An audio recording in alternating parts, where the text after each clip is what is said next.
We want to congratulate you on your purchase of your Q7. Unfortunately, we're not there to deliver it, so some of the things that are a little bit more difficult to use, I'm going to walk around with you really quick and show you how to use them, and then we'll jump in the car, and then we'll go through all the features, functions, and navigation stuff, so it makes it easier for you guys there in Texas. So come on, we'll go take a look at a few things really quick. One thing when you're getting in and out of the car is going to be the advanced keyless entry system. Now, as long as you have this key in your pocket or in a purse, when you walk up to the car when it's locked, as long as you're within 3 feet, all you actually have to do is put your hand behind the door handle and the car will automatically unlock.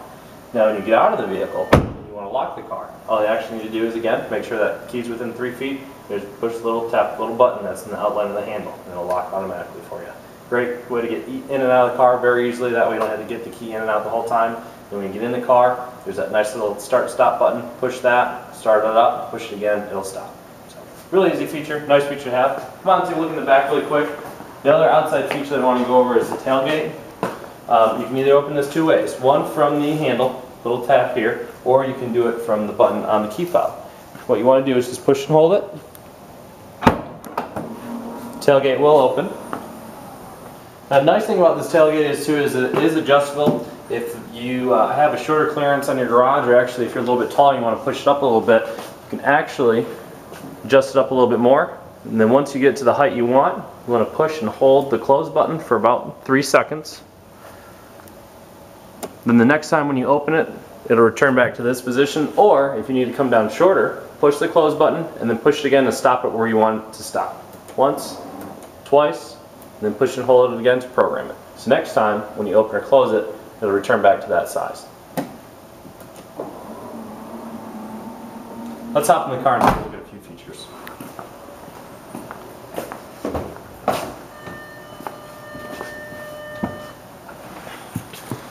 Seating controls are here. This is going to control the bottom part of your seat, moving it forward, back, front up, front down, or back up and back down.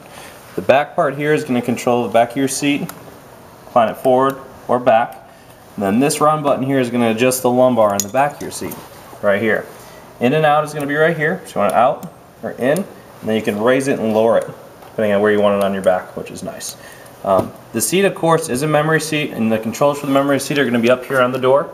Once you get the seat to your position that you'd like, all you're going to want to make sure this says on instead of off. Make sure it's on, hit set, and then push whatever 1 or 2 button you want. And you'll hear a beep to confirm. You can also program that with the key if you want. Push number 1 or 2 and hit unlock on your key, and there'll be a tone in the car to confirm. Very easy to do. Next part is going to be your, of course, power windows, power mirrors, and your door locks. The power mirrors, you have 3, technically 4 settings on here. Top one is going to be for the defrost. Then if you turn and select it left, use the knob as a joystick. You can adjust the mirrors. Same thing with the passenger side. Then if you need to power fold them in, put it to the downward position, and the mirrors will power fold up. Get out of your way if you're parking in the garage or whatnot. Windows are all 1 touch up, 1 touch down. Then you also have child locks here in the back. That way you don't have to run around, lock the kids in if you need to. Your headlight controls are going to be right here. The 0 position is off. 1 click over to auto will automatically turn the interior lights and exterior lights on or off. Depending on what time of day, you'll have the daytime running lights on. Then at night, at dusk, it'll turn your headlights on for you. You can turn on your fog lights if you want, but you actually have to turn on the on position. 1 pull out turns on your front headlights, fog lights. 2nd pull out will actually do the European fog lights, which are the brighter lights in the back. That way, in case you're driving in bad weather conditions, people can see you better in the back. Turn signals and your high beams are on this side. Traditional 1 touch, 1 up, 1 down. Click forward for the high beams, pull it back for flash. Then your cruise control setting is down on the bottom. Off is back, 1 tap forward is on, hit set on the side, accelerate or decelerate. Pull it back forward to resume in case you brake and cancel it, push it back to shut it off completely. And then we're going to hop in the back here and I'm going to go over a few things with you on the inside.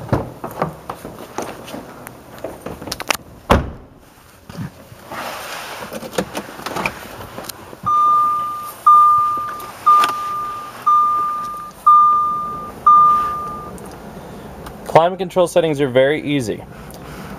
Choose the temperature you want by turning the dials left to right, left going colder, right being hotter, warmer. Same thing with the passenger side. And usually what a lot of our customers like to do is just leave it on auto. That way the car will control the fan speed, the mode, depending on what temperature you have it on. The screen at the top, once it loads up, will also display, double up your temperature. They'll pop up and pop back down here in just a second. Your heated seats and cooled seats, you're going to have cooled seats on the bottom here as well. Tap that once, it'll come up here and both on the screen, and then you have 6 different adjustable settings. 0, 6 being hot, 0 being off, of course, and then the cooled seats will be the same way. This one doesn't have it, but it'll be a button right here. Same thing with the passenger side. Working up on the board here, you're going to have, of course, your DVD player and also your SD cards in case you want to load music onto the hard drive. And then, of course, this is 2012. You're not going to have this one, so ignore this. Hazard lights up top. Your electronic stabilization program off. The only reason why you want to touch this button is in case you have to rock the car out of snow or mud. That's the only reason why you want to turn it off. It's always on whenever you turn the car on. Working your way up on the screen on the dash, you have your park assist. This will automatically turn on whenever you turn the car in reverse. Put it in reverse. You don't need to play with this unless you want to see how close you're getting to the curb up front. When you hit that, it'll actually pull up your camera and then also your proximity displays for your front and rear sensors. Turn that off. This is going to reset your trip computer that's here on the dash, down on the bottom. This check button is going to go through a systems check that's going to be right in the top in the center information display. And of course, if anything has an issue with your car, it's going to come up regardless, but this is just a nice little self-check in case you want to see what's going on with the car. This is going to control the interior brightness and dimness of the gauges and the cluster and whatnot, so you can turn it down or turn it up. On the far right hand side of the screen, you're going to have the toggle mode for on or off. Turn the screen off completely or turn it back on. You have a valet mode, so if you're going to valet the car, hit the valet button, take your key out, and then give the valet individual your valet key. That way it restricts certain use of the vehicle. The bottom button here is going to be control for your glove compartment. You push that button and your glove compartment opens. That's why there's no handle on here.